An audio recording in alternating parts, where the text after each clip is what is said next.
Sono saliti a 442 i casi di coronavirus in Sardegna, ieri sono stati registrati 21 nuovi casi, mentre ci sono stati 3 decessi, una curva epidemiologica che continua a salire e che in 2 settimane ha decuplicato i casi.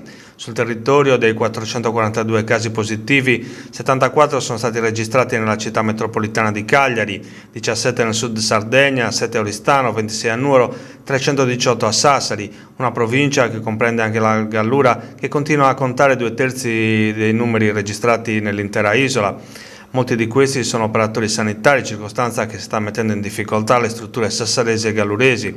Sul fronte del reclutamento di nuovo personale medico e infermieristico, la Giunta regionale ha sottolineato che sono già 600 le nuove figure professionali assunte nel corso dell'emergenza coronavirus, al fine di rafforzare il personale già in servizio.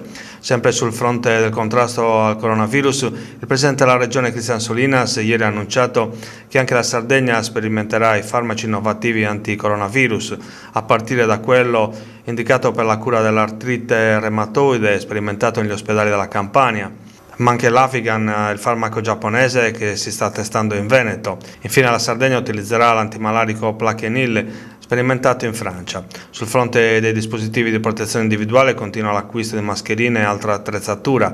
Intanto continuano le donazioni, come quella di 50.000 mascherine effettuata dalla comunità cinese.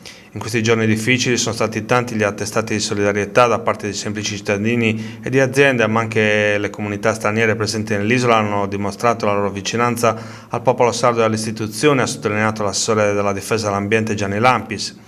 Le indirizzeremo soprattutto verso il settore sanitario che da settimane si trova in prima linea ad affrontare questa emergenza con impegno e dedizione.